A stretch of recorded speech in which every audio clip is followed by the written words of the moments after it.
Let us be seated.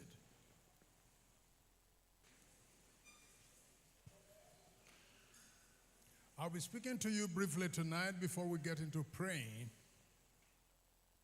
about preparing for the great harvest. When he said that the field is white for harvest and the laborers were few, that's over 2,000 years ago.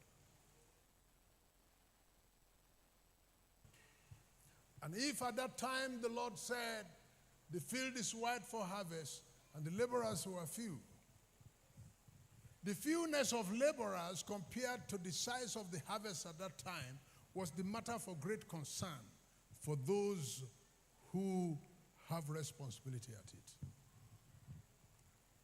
We are Nigerians. The population of Nigeria in 1960 was 45 million. Now, the population is over 200 million.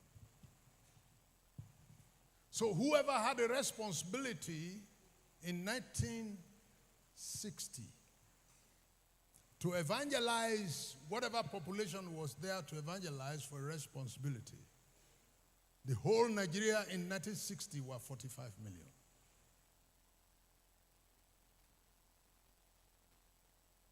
Lagos in 1960 was 732,000. Lagos was not even up to 1 million. Lagos today is over 20 million people. And when the Lord says that the field is white with harvest at that time, there are over 8 billion people in the world today. And people who ministered in 1930, all this one we hear, Olorun Joseph Ayo Babalola, the God of Obadari, and the rest of them, those men served their generation, and they are gone.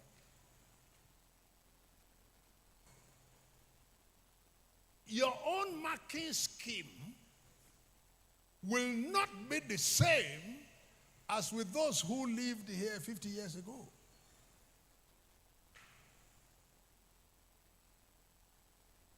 And that is number for number. But let us even go beyond the numbers and look at the intricacies of having to win them. Let us look at the complications. Let's look at complexities.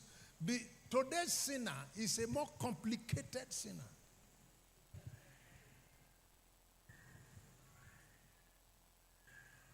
The sinner in 1960 is a simpler sinner.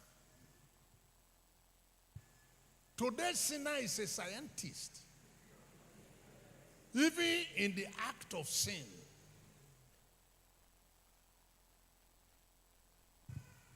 In 1960, there were no medications for abortion. They are there today. So in terms of number, I look with grief to imagine that those of us who have the responsibility to harvest the sinners in our day, we're in trouble. Number one, the earlier harvesters in the 60s, I happened to meet some of them. I met Obadari. I worked with him, I served him. Joseph Ayo Babalola was just going away when I was growing up in 1930. And I understand that even in their day, the intensity of evangelism and passion with which the evangelist pursued his objectives in 1930, when the sinners were few and less complicated, and the passion with which today's evangelist goes about harvesting, when the sinners are many and more complicated.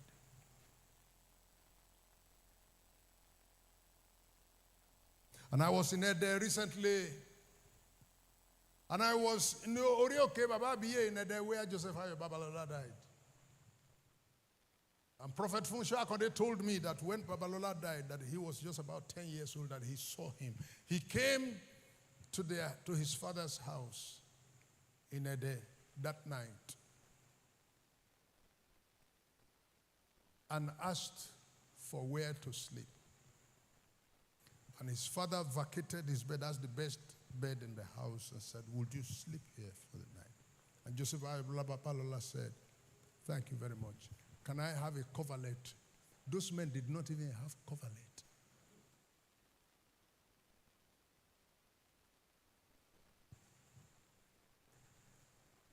And told Prophet Akande, he said, "I've been walking and have not slept for 4 days. Can I sleep here tonight?" Prophet Akande volunteered his bed for Babalola to sleep. The next morning, when they knocked his door to greet him, "Good morning," Babalola had died. He walked himself to stress.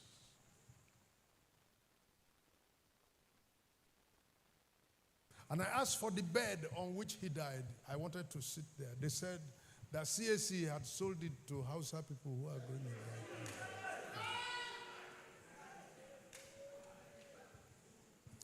There are these Hausa people, they come to the south and buy iron bed. You see them carry it to the north. CAC sold it to them. And I wish I knew who bought it. I would pay any price to recover it.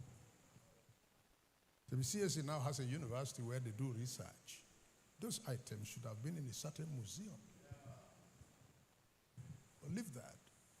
Some of you are from CAC. But that's what your fathers have done.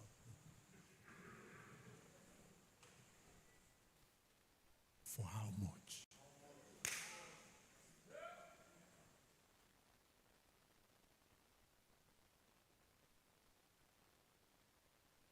Leave that for another day. But that is, look, let me go back to work. I'm saying that the earliest workers who were harvesters, who had fewer men to contend with, and who had less complicated sinners to deal with, they were passionate, they were intense, they were men who worked themselves to the bone and the skin. They were men whose tears and blood dropped. They were men who never slept. Their eyes could not close for days. The Babalola came to Rioke Baba Biye in a day and told Prophet Funsho Akande, he said, "I have not slept for 4 days. Can I sleep here tonight?" And that was his last sleep.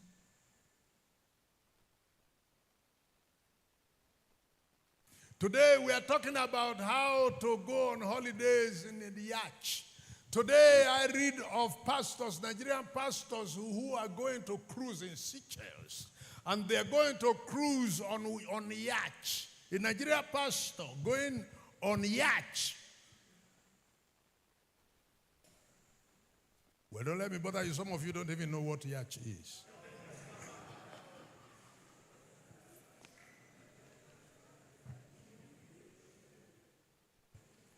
But there lies the question about the passion with which we drive at duty. That when sinners were fewer and the harvesters were very intense in their pursuit of the harvest, today the sinners are more and the harvesters are at ease. It's unfortunate that this is the situation in the end time. The devil had also arranged so that the harvesters will not mind. They'll just be at ease, be eating and drinking. When Jesus said, "My meat is to do the will of him that sent me and to finish it." The devil had covered the eyes of the harvesters and turned their face towards leisure and pleasure and holiday and go for picnics. The eyes of the end time disciples have been turned to idle talks. And there are no intensive fellows who would rather die. That's how we have seen people who are Christians today And we're not seeing them on the mission field. Look at me. That as old as I am at the age of 74, I climbed hills and rocks in East Africa. I got midway and my breath was failing because the people who live inside the cave, he will poke up his head from inside the cave and look down the valley, and he saw me coming. And I have to ask him, can I come? Because if he does not approve of my coming, he will roll the stone against me.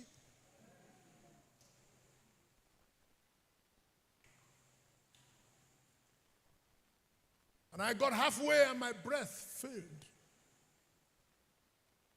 And my second born, who was at the foot of the hill, said, Dad, come down, let me go.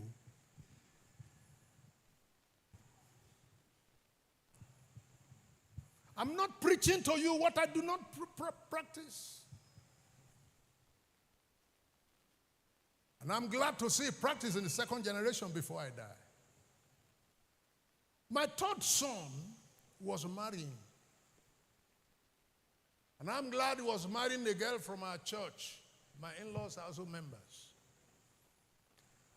And these Yoruba people, they have different ways of wasting time. And say, during the engagement, they say the vehicle bringing the wife reach 1 mile, 9 petrol finish, then they will spread clothes on the ground, we start to contribute money. My son came to me and said, Dad, whatever these fellows need, give them their money. When it is 2 o'clock, I have a crusade in Malete and I will be leaving. I said, but we're doing marriage for you. He said, Dad, I will be leaving.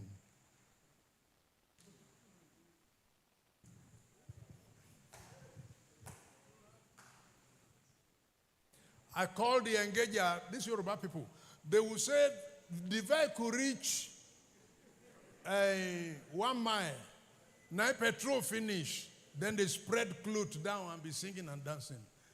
My son said, I have 1 hour more to stay here.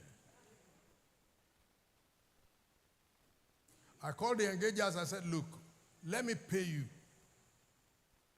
Because this boy is going to leave us here.